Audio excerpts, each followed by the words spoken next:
The Los Angeles Kings might lack a true superstar, but is there one in the making with Quinton Byfield? We'll break it all down for you on our latest episode. Let's get this paper.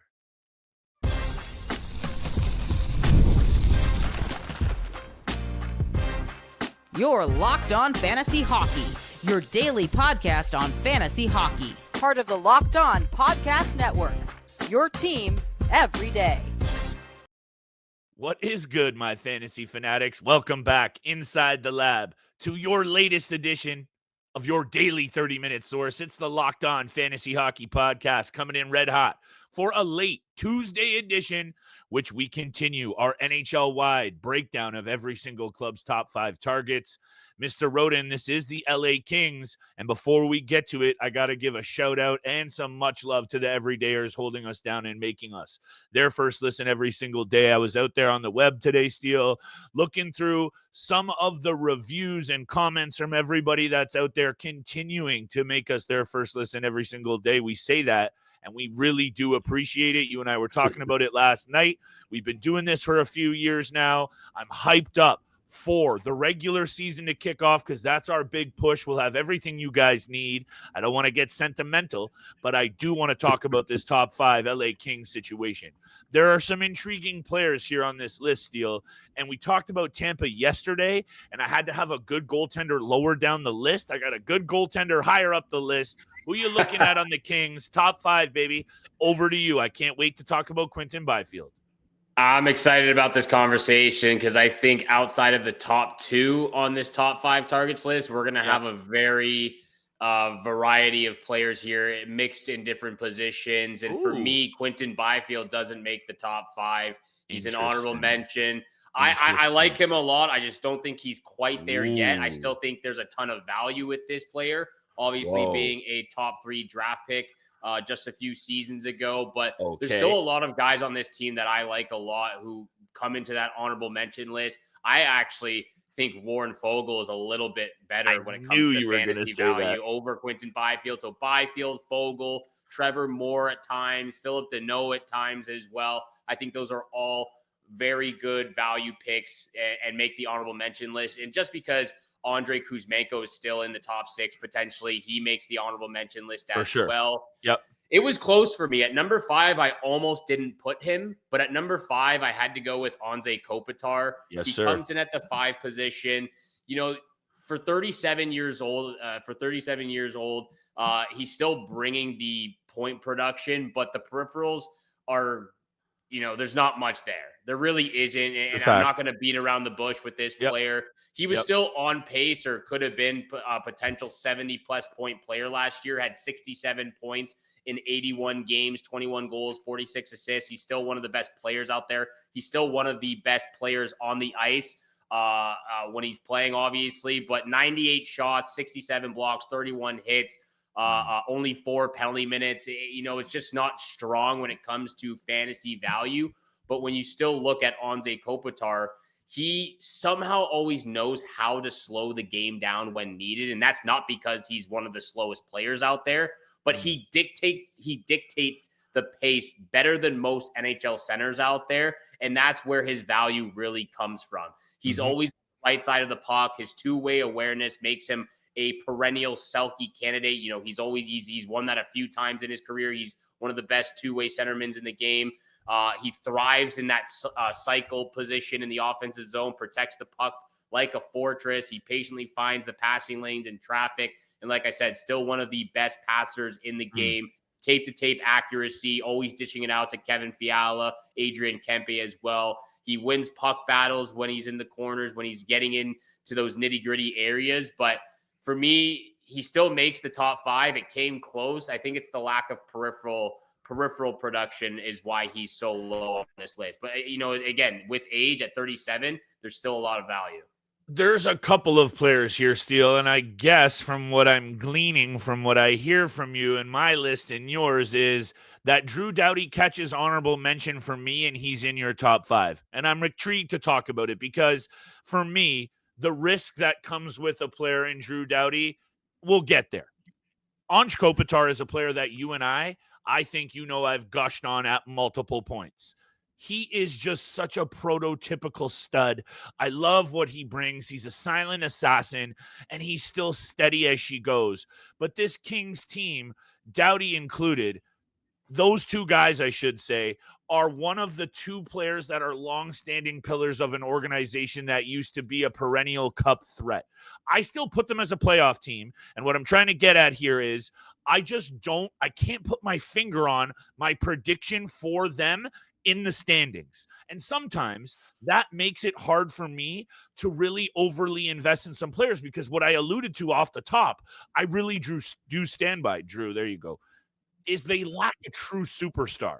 And when you look at some of these options, and I really do love Adrian Kempe, and we'll get there. When you lack a true superstar, you got to go through some clubs that are loaded with them in the Western Conference. I guess I just don't know if I see it. You covered Kopitar very nicely at 5. I like it. Drew Doughty, Kuzmenko, Alex Laferriere caught some honorable mention. Brant Clark. This team to me is a waiver wire gold mine. We talk about fantasy draftable gold mines. Yeah, for sure. There's a couple of guys I would love to have on my team. But after that steal, I look at the Danaults, the Trevor Moores, the Kuzmenkos, Laferrieres. They might be my first targets on the waiver wire. Very good point. That's how I look at them. I've got Quinton Byfield at 4. And I get what you're saying totally. I'm buying into this player. And I don't think you've heard me come on in our top 5s and sell you on a guy that I think who hasn't really shown too much. I think this player explodes this year. I'm going to stand by it now early. This kid has all of the tools to be an elite offensive threat. The size, 6'5", pushing 6'6", and he can skate like that. Yeah, we've seen the difficulties. We've seen the struggles. And I believe right around 55 points in back-to-back years, 51 and then 55. Not jumping off the page. You heard it here now first. This is a breakout year for Quinton Byfield. It's coming. And I'm going to be going after him early and often, Steele. You mentioned it, number 2 overall pick. Great transition player. Can skate like the wind. Is it a bit of a bold prediction considering all of the kind of hot and coldness we've seen from him? Perhaps. But I'm buying in, and I'm going to stand on it because I think this is a breakout candidate who's shown flashes of brilliance. And that's the thing for me. He's shown flashes, but he hasn't shown consistency. That's why he doesn't make the top 5, even though I do believe that the potential and the ceiling of this player is, again, there's a lot more room for improvement, but he's more than capable of getting there, especially with the talent and veteran leadership around him in the LA Kings locker room. At number 4, I do have Drew Doughty. I went with him because of what he can do all along the ice in all categories, and even head-to-head fantasy points. Obviously, there has been some concern with injury in the past, but honestly, when I look at him, he's been very durable for the most part of his career. Besides, obviously, last year in the preseason, just a fluky injury, kind of got, a stick on his skate, goes into the boards, has an ankle injury, misses more than half the season, only plays 30 games. I believe he actually came back and played for the Canadian team at the Four Nations face-off. Still, in 30 games, he had 17 points. He was a +9, 20 penalty minutes, 46 shots, 45 blocks, and 26 hits. So you got to look at that and see what he's done in the past when he does play close to a full 82-game season. Sure. And look what he did the last 2 years prior to that. Back-to-back 50-plus point seasons. 40-plus penalty minutes, over 130, 140 shots. He's going to put up close to 150 blocks, over 100-plus hits. And I still think this is a guy, when you look at how he has played over the last almost 2 decades, he's 17 years in the National Hockey League. He has an average time on ice of 26 minutes and 10 seconds. This guy plays more hockey than almost anybody in the entire hockey league. He runs the Kings transition game like a coach on skates. The passes he makes are very intentional. Like I said, he still eats very big minutes, can log 25 to 28 minutes a night, giving fantasy managers volume across all those categories I just mentioned. Good point. Launches forwards like Kempe and Fiala into high-speed attacks from his zone. And he isn't shy about chirping or scraping when needed, which adds into the hits and the penalty minutes to your fantasy totals. So when I look at him, obviously last year, only 30 games played, but it was a fluky injury. I look at him, he's been very durable over the last 5 seasons. He still has the potential of putting up 45 to 55 points, and then all of those peripherals with the amount of time ice he gets. I really like this player, and to me, he makes the top 5. He comes in at number 4. Missing a few teeth, but I promise you we won't miss any fantasy targets that you're going to need in the top 3 of this LA Kings squad steal. I'll give you my breakdown on Drew Doughty and where I think this Kings team fits in next year. We'll talk about it right after the break. Today's episode is brought to you by our friends at Monarch Money. You ever wish you were managing your money and it felt a little easier? With Monarch Money, it can. Whether you're growing your savings or planning a big purchase, Monarch puts you in the driver's seat. It's like having your own personal CFO, giving you full visibility on your money and take control over your finances today. It's way more than just a budgeting app with Monarch Money. It's a complete financial command center.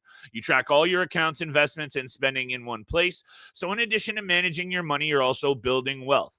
Steele and I are trying to do just that, stacking a little paper with the Monarch Money app. Take control of your finances with Monarch Money. Use code LOCKEDON. NHL at monarchmoney.com for 50% off your first year. That's Monarch Money, code LOCKEDON NHL for half of off your first year.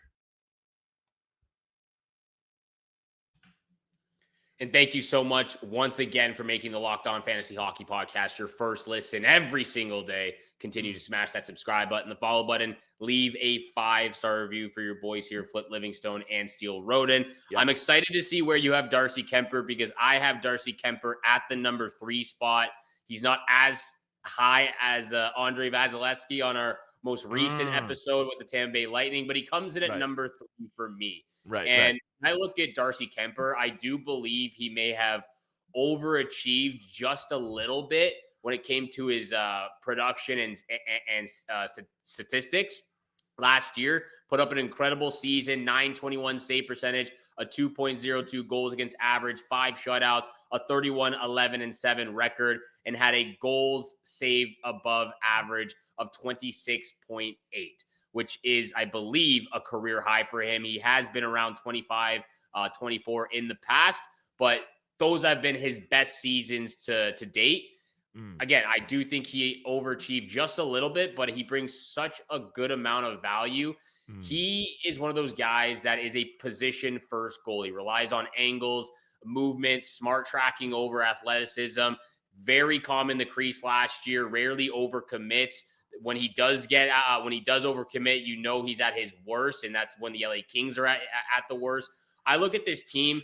They had the second least amount of shots allowed last season, averaging just under 26 shots per game allowed. So this team is a very defensive-minded team. They had one of the best goal differentials last year. I believe they were number 6 or number 7 with a 44 goal differential. That just speaks volume to what Darcy Kuemper can do fantasy hockey value-wise.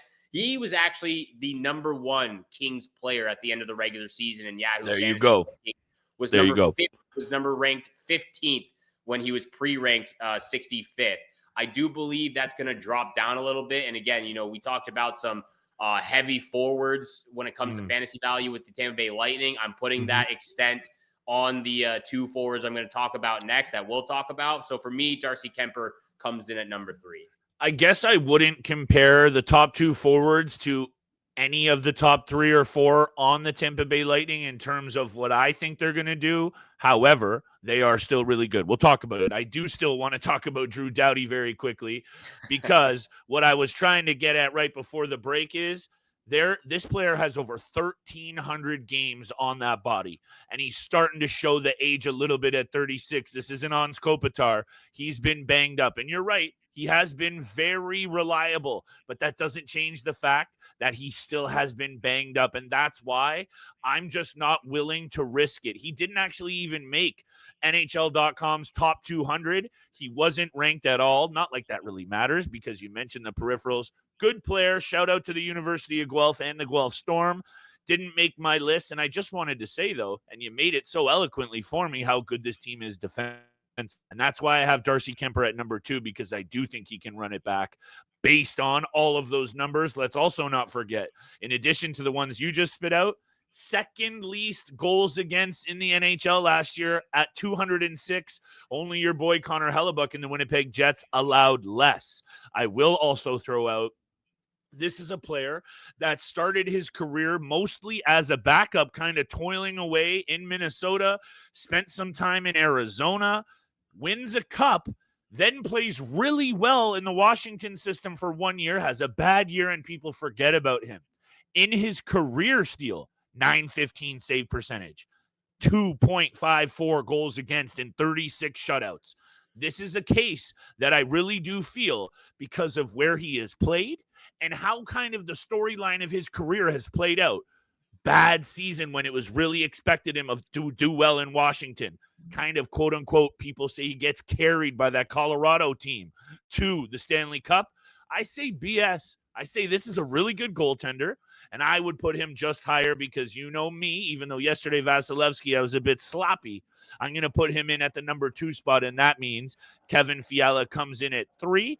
I think, though, I would say this. 1, 2, and 3 here on this team are clearly the 3 that you want to be going after. We can agree on that, and I would say after 1, we're kind of splitting hairs a little bit, but hit me with your take on Fiala. I'm really liking Kemper headed into this season. You might be right. He might slide slightly in terms of that ranking, but that still makes him very valuable on a Kings team that might not jump off the page in terms of being real sexy with those names.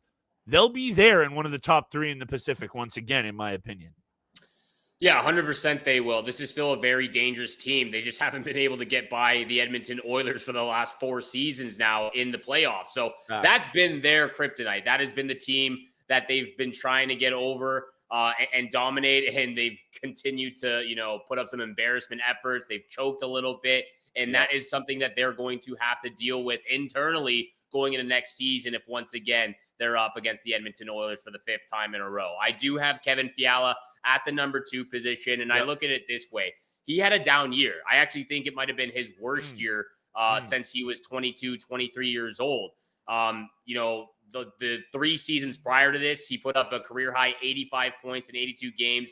Then he followed that up with 72 points in 69, and then 73 in 82. So we know he has the 70-plus point, potentially 80-plus point potential. He only put up 60 points in 81 games last year. And there was a lot of times when I watched him play that his decision-making just wasn't up to par from what we've seen him do in the past. Good point.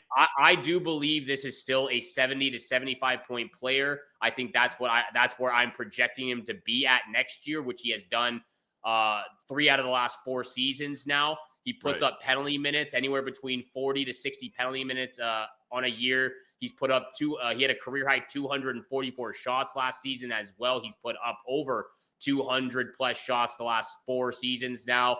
Hits and blocks can range anywhere from 20 to 70. So those are just, an added bonus on top.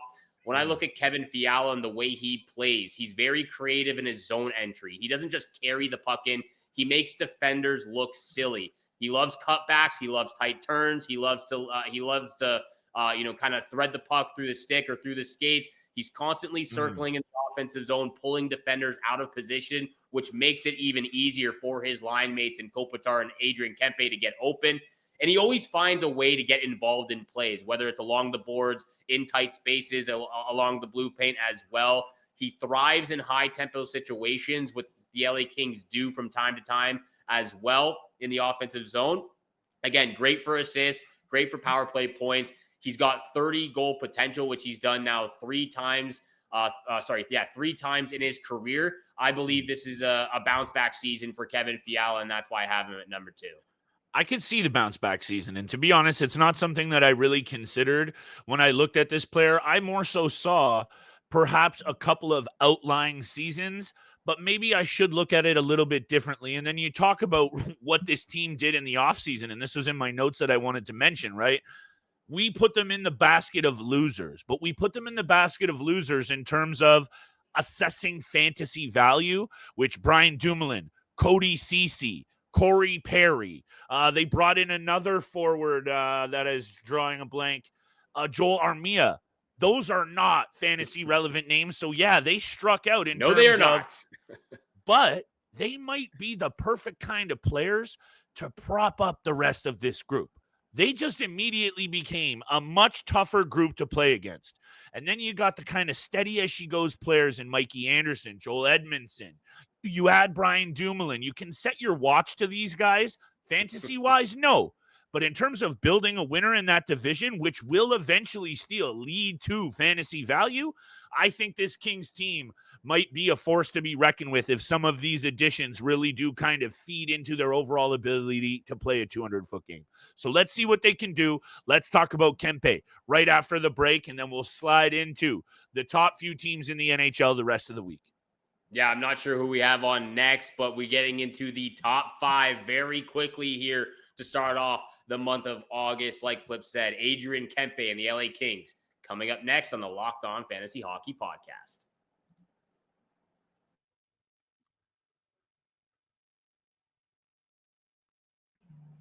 Thank you so much for staying tuned in for this Tuesday late episode. We appreciate you out there. We love you out there. Continue to share with your friends and family. Hit that subscribe button, the follow button, leave a 5-star review. Again, means the world for us. Make sure you're staying tuned in as we get into the month of August and September as we start ramping up back to our Fantasy Hockey Listener League. We got the casual, we got the competitive. We're going to be upping the antes as well. 16 teams per league. It's going to be absolutely incredible. Once again, we appreciate all our listeners out there that were able to participate, who wanted to participate, and hopefully we can get some new players in. Obviously, the champions as well as the top 3 from each league will be returning as part of that reward for making it to the top 3 and finishing on the podium. But we're excited for another year of fantasy hockey with our listeners out there. So make sure you're staying tuned in on Twitter, on the channel for anything that comes up, any details for that. Over to you, my friend. I know you love Adrian Kempe a lot. We've talked about him so much over the last year, 2 years now with the LA Kings. And you said off the top that this team doesn't really have a superstar, a clear-cut superstar. Yep. Adrian Kempe is right there. He's so close. And the way I want to describe him is, we haven't seen him get to that ceiling yet. He's right there underneath the surface, trying to break through the ice. Just hasn't quite done it yet, but he's made some improvement. He's made some damage on there, and he's trying to break through. So how do you feel about him going into this season? I would say this, that when it comes to building a fantasy hockey winner, if you want to keep things super basic and generic, you're going to need yourself at least 1 or 2 prototypical power forwards, ideally. You want to catch yourself. It happened to you this year. Resurgence with a guy like Tom Wilson. Your team went soaring to the top because I can't, I'm drawing a blank on the others, but you know what I'm getting at here. Mackenzie Weegar. Sure. Well, sure. Fine. Power forwards, power D-men, guys that can explode for those big, big nights. Adrian Kempe falls into the underrated power forward realm for me, and maybe he's not as aggressive as the Tom Wilsons or the Kachucks of the world. Of course, they play a different style. Big man, throws his body around, triple digits plus in hits 5 straight years. Big shot, can score, not afraid to go into the Doughty areas and really mix it up. 36 penalty minutes, followed up the previous year, 72 and 55. So last year, actually, he got a little softer around the penalty minute area, and I don't think that's something that you can expect to happen again. I love this player. You know this. He's been mostly durable as well over the last couple of years. Yeah, he's missed a couple of games here and there, but you can set your watch to him just like I was telling you about the other guys. 237 shots on net. I'd like to see those power play numbers come up a little bit, but you alluded to it. This team really hangs its hat in the defensively stingy end. And their additions that I just mentioned really even make them harder to play against. So there might be times where this team does somewhat struggle to score, and that does impact his overall ceiling. He is such a good player that I'm happy to have on my team. I'm going to throw him out there, Steele. If we're looking at it in that prototypical kind of 12-person league, 12 GM league, I see him right around the late 3rd round, mid-3rd round, maybe even a little earlier. That's my opinion. Hit me with your take. Maybe it's a little bit too high. Maybe I'm thinking the 4th round. Like I see him overall at like the 40th to 50th top spot. So maybe it is the 4th round. However, I don't want to let him be passed by. So that's just me personally. I might be willing to invest a little bit more. Love this player. I think the Kings are going to be a very complete team that are going to be hard to play against next season. Yeah, I think if you're in a 12-team league, he most likely falls into that early 4th round. But if you're in a 16-team league that you and I are in with our listeners out there, he comes into the 3rd round just because you need to reach on him a little bit because he will get snagged up. And again, 16 teams, the 3rd round comes very quickly, and that gets into that 40th to 50th range overall. So I like the take there on Adrian Kempe. Obviously, he's number 1 on my list as well. I like the way he plays a very straight line game. Drives the puck hard down the wing, fires quickly off the rush. He's actually one of the fastest players in the NHL in open ice, and he's very dangerous in odd man rushes and quick transition. So that's not a guy that you want to turn the puck over to because he will make you pay for that. He will make you pay for that very quickly. Like I said, or like you said, sorry, he uses his frame. Consecutive seasons now, 4 seasons in a row of 100+ hits, skates to protect the puck, especially when circling in the high zone, like I talked about with Kevin Fiala, likes to cut back, likes to make those quick transitions, and he's predictable, but in a very good way. I think fantasy managers love him because you know what you're getting. You're getting speed, you're getting shots, you're getting goals, and like you said, if he can somehow kind of pick up more when it comes to power play production, that's going to even increase his overall fantasy value going into this season. So I agree with you. There's no clear-cut superstar with this LA Kings team. I do believe Adrian Kempe is very close to breaking through that ice and establishing himself as one of the better wingers, at least in the Western Conference. Yeah, and again, like I talked about with Kevin Fiala, 70, 80+ points is what I'm projecting both of these guys at. And again, especially with Kempe, I could maybe even see over 80, but I'm going to put in that 70 to 80 points. And it's kind of funny that you did mention at the end of the day, at least in terms of where this team wants to see itself finishing, they're going to have to figure out a way to get through that Edmonton Oilers club. And if you're looking at what the moves in the offseason, and I understand salary caps and all that of what they've done to address is they're going to just make themselves even bigger, nastier, and harder to play against. So let's see how that shakes out. Does that mean automatically that if they do face each other in the postseason that they get through? I would say no. However, Steele, we're getting at that point of the offseason that you and I have spoken about so many teams, so many angles, so many players that it's about the time to shift gears into full-blown draft prep. We're going to have mock draft Mondays all September long. We'll start doing our categorical winger positional breakdowns. We'll have some special guests coming up, and we're going to get after it so you guys are ready to go come September. And we might have to actually do an early mock draft in the month of August if we can find time for it, at least for the first 3 rounds. Look, we got 5 more teams to talk about for their top 5 targets. The Dallas Stars are up next on tomorrow's episode, so make sure you're staying tuned in for that. Mikko Rantanen, new addition. Where does he fall in? We'll talk about it and break it all down. Heiskanen, not even top 5 there, bud. We'll have to break it down and talk about it on tomorrow's episode, so make sure you're staying tuned in for that.